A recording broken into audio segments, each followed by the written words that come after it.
नमस्कार दोस्तों, स्वागत है आपका मेरे यूट्यूब चैनल सेल्फ मेडिकोस में। तो आज हम एड्रिनल कॉर्टेक्स के जितने भी डिजीज़ हैं, मतलब एड्रिनल कॉर्टेक्स से रिलेटेड जो भी जनरल डिजीज़ है उसको हम देखेंगे। यानी कि जो ग्लूकोकॉर्टिकॉइड्स, मिनरलोकॉर्टिकॉइड्स, इसके एबनॉर्मलिटी से जो भी सिंड्रोम या डिजीज़ होता है उसकी मेनली आज हम बात करेंगे। तो देखिए, इसमें मेनली हम आज किस किस की बात करेंगे, कसिंग्स सिंड्रोम की, एडिसन डिजीज की, और फिर उसके बाद कोन सिंड्रोम को डिस्कस करेंगे। तो सबसे पहले हम कसिंग सिंड्रोम को देखते हैं कि क्या होता है। सबसे पहले दोस्तों, कसिंग सिंड्रोम जो होता है hyper secretions of the glucocorticoids का होता है। मतलब कि जो कसिंग सिंड्रोम है ये ग्लूकोकॉर्टिकॉइड से रिलेटेड डिजीज़ है। मेनली ये ग्लूकोकॉर्टिकॉइड से रिलेटेड डिजीज़ है। तो देखते हैं कि कसिंग सिंड्रोम और कसिंग डिजीज में क्या डिफरेंस है। ये जनरली टर्म जो है हम कसिंग सिंड्रोम के ही नाम से जानते हैं, बट हम यहाँ पे डिटेल में पढ़ रहे हैं, इसलिए हम इसको आपको बता दें कि कसिंग सिंड्रोम अलग है, कसिंग डिजीज अलग होता है। तो दोनों में क्या डिफरेंस है तो उसको हम देखते हैं। सबसे पहले कसिंग सिंड्रोम या डिजीज दोनों का एक ही मतलब कॉज है, मतलब कि hyper secretion of the glucocorticoids. ठीक है दोस्तों। अब hyper secretion of the glucocorticoids के दो कॉज हो सकते हैं। ठीक है, दो कारण हो सकते हैं। पहला, या तो जोना फैसिकुलाटा जो है, जोना फैसिकुलाटा, जो कि जोना फैसिकुलाटा क्या करता है दोस्तों, जो कि ग्लूकोकॉर्टिकॉइड्स को रिलीज करता है। या तो उसमें ट्यूमर हो जाए, या फिर पिट्यूटरी ग्लैंड के सेल्स में ट्यूमर हो जाए, जो कि extra ACTH adrenocorticotropic releasing hormone को ज़्यादा से ज़्यादा रिलीज कर दे। तो मोर एसीटीएच सिक्रेट होगा तो मोर जोना फैसिकुलाटा ग्लूकोकॉर्टिकॉइड्स का सिक्रेशन करेगा। तो इसलिए यहाँ पे हम समझेंगे कि कसिंग सिंड्रोम और कसिंग डिजीज में क्या डिफरेंस है। तो देखिए, कसिंग सिंड्रोम में क्या होता है कि जोना फैसिकुलाटा जो है, जोना फैसिकुलाटा में ट्यूमर या फिर न्यूप्लाज्मिक सेल्स का डेवलपमेंट होने लगता है। ठीक है, न्यूप्लाज्मिक सेल्स का डेवलपमेंट, दैट मीन्स हम इसको यहाँ पे कैंसर बोल सकते हैं। ठीक है, यानी कि जोना फैसिकुलाटा का कैंसर हो गया, या फिर एड्रिनल कॉर्टेक्स का कैंसर इसको बोल सकते हैं। तो इससे क्या होता है कि यहाँ पे सिक्रेशन जो है, यानी कि जब कैंसर होता है वहाँ पे पार्टिकुलर सेल जो है वो मोर नंबर में डिवाइड करने लगता है। तो जब जोना फैसिकुलाटा का जो सेल्स है वो ज़्यादा से ज़्यादा डिवाइड करेगा, तो वो ज़्यादा से ज़्यादा ग्लूकोकॉर्टिकॉइड्स का सिक्रेशन भी करेगा, तो मोर कॉर्टिसोल सिक्रेशन इंक्रीजेज। ठीक है दोस्तों, जैसे कि आप देख पा रहे होंगे, कॉर्टिसोल सिक्रेशन इंक्रीजेज। अब यहाँ पे क्या होगा, कॉर्टिसोल का सिक्रेशन इंक्रीज हो गया, तो यहाँ पे हम इस डिजीज को बोलेंगे कसिंग सिंड्रोम। ठीक है, एक और कारण हो सकता है जिससे कि ग्लूकोकॉर्टिकॉइड्स बॉडी में बढ़ जाए। कैसे? High dose of exogenous cortisol, high dose of exogenous cortisol during treatment of the rheumatoid arthritis. देखिए, रूमेटॉइड अर्थराइटिस में क्या होता है कि हम एक्स्ट्रा मतलब एक्सोजीनस हम बाहर से कॉर्टिसोल लेते हैं, तो उस केस में भी क्या होता है कि ब्लड में कॉर्टिसोल का कंसंट्रेशन बढ़ जाता है। तो उस केस में भी कसिंग सिंड्रोम आपको देखने के लिए मिल सकता है। अब हम बात करते हैं कसिंग डिजीज की, कि कसिंग डिजीज क्या है। तो कसिंग डिजीज में क्या होता है मेनली कि ट्यूमर या फिर न्यूप्लाज्मिक सेल्स का डेवलपमेंट हो जाता है पिट्यूटरी ग्लैंड में। जो पिट्यूटरी ग्लैंड का सेल्स है वो रिलीज करते हैं, बहुत सारे हार्मोन रिलीज करते हैं। उसमें एक होता है एसीटीएच, एडिनोकॉर्टिकोट्रोपिक रिलीजिंग हार्मोन। तो एसीटीएच क्या करता है, मेनली ग्लूकोकॉर्टिकॉइड्स को मैसेज करता है, या फिर उसको एक्टिवेट करता है कि वो ग्लूकोकॉर्टिकॉइड्स को सिक्रेट करे। यानी कि एसीटीएच मेनली किस पे एक्ट करता है, जोना फैसिकुलाटा पे, और वहाँ से वो किस चीज़ को रिलीज करवाता है, कॉर्टिसोल को। तो यहाँ पे जब पिट्यूटरी ग्लैंड में कैंसर डेवलप हो गया तो वो एसीटीएच ज़्यादा सिक्रेट करेगा। जितना ज़्यादा एसीटीएच होगा उतना ज़्यादा कॉर्टिसोल का ब्लड में कंसंट्रेशन होगा। तो अब आप समझ गए होंगे कि कसिंग सिंड्रोम और कसिंग डिजीज में क्या है। तो कसिंग डिजीज की जब भी हम बात करेंगे तो ये पिट्यूटरी ग्लैंड से रिलेटेड है, और कसिंग सिंड्रोम जो है वो एड्रिनल ग्लैंड से रिलेटेड है। अब हम आगे बढ़ते हैं, इसके फीचर को देखते हैं। देखिए, फीचर दोनों का सेम ही होता है। ऐसा नहीं कि आप पार्टिकुलर आप देख के फीचर को देखकर बता सकते हैं कि ये कसिंग सिंड्रोम है, ये कसिंग डिजीज है। बट हम इसको डायग्नोसिस के लिए हम बताए हैं, बस आप डायग्नोसिस के लिए समझ सकते हैं। जब कि कसिंग सिंड्रोम है कि कसिंग डिजीज है। तो फीचर दोनों का कॉमन ही होता है। देखिए कुछ इसके कसिंग सिंड्रोम के कैरेक्टरिस्टिक्स डिजीज है, मतलब कैरेक्टरिस्टिक्स फीचर है, तो जिसको आप नोट डाउन कीजिएगा और इसको समझिएगा। जैसे कि मून फेस। देखिए मून फेस में क्या होता है कि round face appearance due to deposition of the fat on the cheeks, water retention on the face. मतलब जो पार्टिकुलर जो इंडिविजुअल है या फिर पेशेंट है उसमें क्या होगा कि उसका जो फेस है वो बिल्कुल मून फेस, मतलब कि उसका फेस राउंड हो जाएगा। फेस राउंड क्यों हो जाएगा? क्योंकि जो चिक वगैरह, चिक का जो ये एरिया होता है, चिक है, तो चिक और थिन में यहाँ पे फैट का डिपोजिशन थोड़ा एक्स्ट्रा बढ़ जाता है। यानी यहाँ पे फैट का डिपोजिशन होने से जो फेस का अपीयरेंस है वो कैसा हो जाएगा? राउंड फेस हो जाएगा, जिसको हम मून फेस बोलते हैं, due to deposition of the fat on the cheek. और यहाँ पे क्या होता है? वाटर रिटेंशन, जहाँ पे फैट ज़्यादा है वहाँ पे वाटर रिटेंशन भी होता है। सेकेंड इसका कैरेक्टरिस्टिक फीचर है बुफेलो हम्प, यानी कि बुफेलो में जो हम्प होता है उसी की तरह यहाँ पे नेक पे फैट का डिपोजिशन होता है। Fat deposition on the back, neck and shoulder. Shoulder और नेक और बैक पे किसका डिपोजिशन हो रहा है? फैट का। तो ये just look like buffalo hump. इसका थर्ड जो कैरेक्टरिस्टिक फीचर है वो है पोर्ट बेली, यानी जो पेट है वो बिल्कुल घड़े के समान, सुराही के समान हो जाता है। तो fat deposition on the upper abdomen, यानी जो एब्डोमेन का जो अपर पोर्शन है, यानी upper part of the abdomen में मोर फैट का डिपोजिशन हो जाता है, जिसको हम पॉट बेली बोलते हैं। अब आगे बढ़ते हैं हम फोर्थ कैरेक्टरिस्टिक फीचर का। तो फोर्थ कैरेक्टरिस्टिक फीचर है कसिंग सिंड्रोम का reddish purple strips on abdomen, यानी कि एब्डोमेन पे रेडिश पर्पल स्ट्रिप्स पड़ने लगते हैं। क्यों पड़ते हैं? क्योंकि देखिए stretching of the abdominal wall bye access subcutaneous fat, मतलब कि सबक्यूटेनियस फैट यहाँ पे एब्डोमेन पे ज़्यादा से ज़्यादा डिपॉजिट हो रहा है, जिसकी वजह से वहाँ पे एब्डोमिनल वॉल पर स्ट्रेच आने लगता है। अब स्ट्रेच आने से क्या होता है कि rupture of the subdermal tissue due to stretching, वहाँ पे स्ट्रेचिंग आ गया। क्यों? क्योंकि वहाँ पे ज़्यादा से ज़्यादा सबक्यूटेनियस फैट का डिपोजिशन हो रहा है और स्ट्रेचिंग की वजह से जो सबडर्मल टिश्यू होते हैं उनका डिस्ट्रक्शन या फिर वो रप्चर होने लगा, तो जिसकी वजह से यहाँ पे रेडिश पर्पल स्ट्रिप्स बनने लगते हैं। कहाँ पे? एब्डोमेन पे। और आगे हम बात करते हैं specially in the causing disease more ACTH, ज़्यादा से ज़्यादा एसीटीएच सिक्रेट हो रहा है। क्यों? कसिंग डिजीज में, ठीक है। तो कसिंग डिजीज किससे रिलेटेड है? पिट्यूटरी से रिलेटेड है।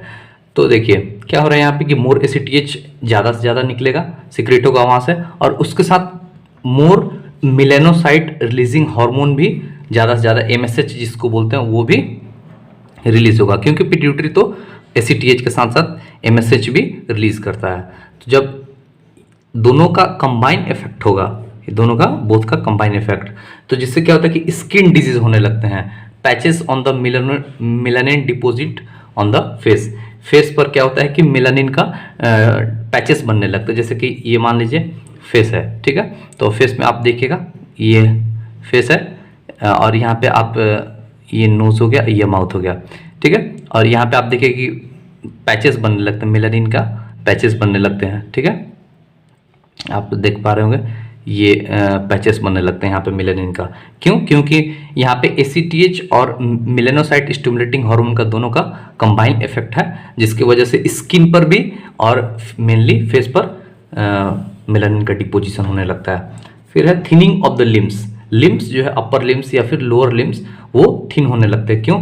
Due to deficiency of extra catabolism of the protein, या तो प्रोटीन का डेफिशिएंसी होता है, क्योंकि जितना ज़्यादा ग्लूकोकॉर्टिकॉइड्स होगा वो प्रोटीन पर वर्क उतना ज़्यादा करता है, प्रोटीन का उतना ज़्यादा कैटाबोलिज्म करता है। तो एक्स्ट्रा जब प्रोटीन का कैटाबोलिज्म होगा तो लिम्ब जो है थिन होने लगता है।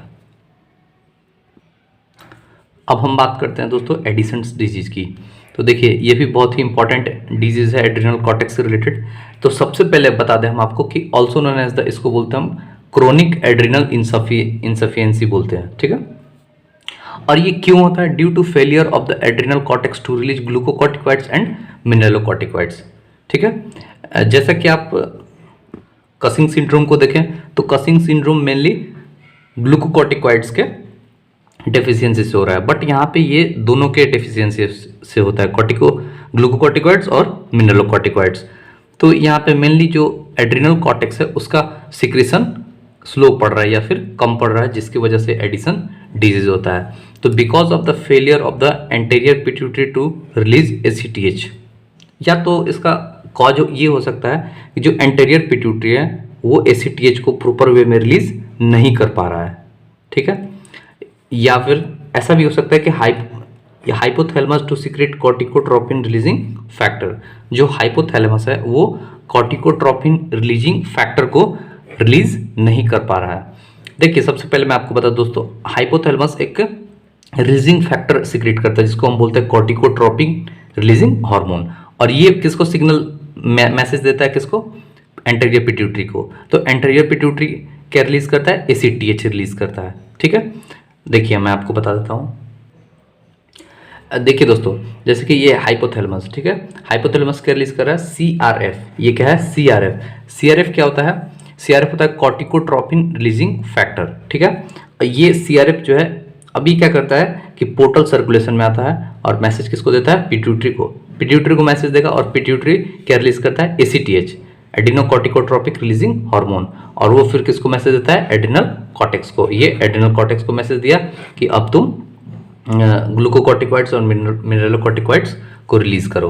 तो मैं यहाँ पे आपको यही बता रहा हूँ कि because of the failure of the anterior pituitary, अब एंटीरियर पिट्यूटरी ही फेल हो जाए और ACTH रिलीज नहीं करेगा तो एड्रिनल कॉर्टेक्स जो है यहाँ पे ग्लूकोकॉर्टिकॉइड्स और मिनरलोकॉर्टिकॉइड्स रिलीज नहीं करेगा, या फिर CRF ही रिलीज नहीं हो रहा है हाइपोथैलेमस से, यहीं पे कुछ प्रॉब्लम है। तो फिर इसकी वजह से भी आपको एडिसन डिजीज देखने को मिल सकता है, या फिर destruction of the adrenal cortex due to auto immune disease. मान लीजिए कि कोई ऑटो इम्यून डिजीज हो गया बॉडी में जिसकी वजह से एड्रिनल कॉर्टेक्स ही डिस्ट्रॉय हो गया, ठीक है। तो इसके वजह से आपको आपके बॉडी में मिनरलोकॉर्टिकॉइड्स और ग्लूकोकॉर्टिकॉइड्स की डेफिशिएंसी है, या फिर ये भी हो सकता है कि congenital failure of adrenal cortex. Congenital failure that means borne disease को बोलते हैं, यानी कि जन्मजात जिसको बोलते हैं, यानी कि वो आफ्टर बर्थ से ही, सॉरी वो बिफोर बर्थ से ही उसमें एड्रिनल कॉर्टेक्स नहीं है, या फिर उसका एड्रिनल कॉर्टेक्स फेल है बिफोर बर्थ, तो हम उसको बोलते हैं congenital failure of adrenal cortex, या फिर एड्रिनलेक्टॉमी भी बोलते हैं। इसमें क्या होता है कि हम एड्रिनल कॉर्टेक्स को सर्जरी की हेल्प से रिमूव कर देते हैं, तो इस केस में भी आपको एडिसन डिजीज के कुछ सिम्टम देखने के लिए मिल सकते हैं। तो चलिए अब हम इसके कुछ कैरेक्टरिस्टिक फीचर देखते हैं। तो देखिए सबसे पहला इसका जो फीचर है वो है pigmentation of the skin. Second है मस्कुलर वीकनेस। यहाँ पे मस्कुलर वीकनेस क्यों हो रहा है दोस्तों, क्योंकि देखिए यहाँ पे ग्लूकोकॉर्टिकॉइड्स रिलीज नहीं हो रहा है, जिसकी वजह से ज़्यादा फैट का मूवमेंट नहीं हो पा रहा, फैट जो सिर्फ और सिर्फ एडिपोज टिश्यू में ही एक्यूमुलेटेड है। फिर dehydration with loss of the sodium. अब सोडियम का बॉडी से लॉस बहुत ज़्यादा है, क्यों, और पोटेशियम बहुत ज़्यादा है बॉडी में, क्योंकि यहाँ पे मिनरलोकॉर्टिकॉइड्स की डेफिशिएंसी। मिनरलोकॉर्टिकॉइड्स क्या करता है दोस्तों, सोडियम को बॉडी से बाहर निकालता है, ठीक है, सॉरी सोडियम को बॉडी में रीगेन करता है और पोटेशियम को बॉडी से बाहर निकालता है, ठीक है। तो सोडियम को रिटेन करता है और पोटेशियम को एक्सक्रीट करता है मिनरलोकॉर्टिकॉइड, जो कि यहाँ पे ऐसा नहीं हो रहा है। क्यों नहीं हो रहा है, क्योंकि यहाँ पे मिनरलोकॉर्टिकॉइड्स रिलीज नहीं हो पा रहा है। फोर्थ है हाइपोग्लाइसेमिया, यानी ब्लड में ग्लूकोज का लेवल डाउन रहेगा। क्यों डाउन रहेगा, क्योंकि यहाँ पे जो मेनली कॉर्टिसोल है वो ब्लड शुगर को मेंटेन करता है।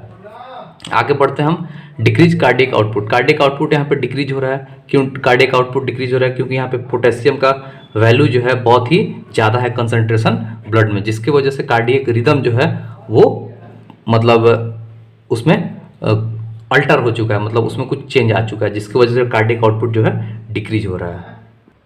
अब बात करते हैं दोस्तों कोन सिंड्रोम की। देखिए कोन सिंड्रोम जो होता है बहुत ही रेयर डिजीज है, ये जनरली आपको देखने के लिए नहीं मिलेगा।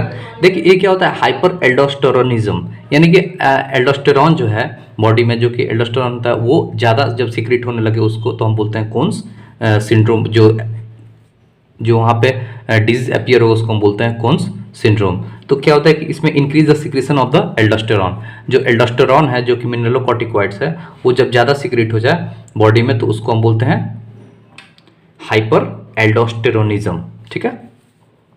Develop by the tumour of the zona glomerulosa. यहाँ पे जोना ग्लोमेरुलोसा में कोई ट्यूमर या फिर न्यूप्लाज्म डेवलप हो जाए जिसकी वजह से ज़्यादा एल्डोस्टेरॉन रिलीज होने लगता है। इसके फीचर क्या है? तो बहुत ही सिंपल फीचर है। इंक्रीज ईसीएफ या फिर ब्लड वॉल्यूम जिसकी वजह से हाइपरटेंशन, मोर ब्लड प्रेशर।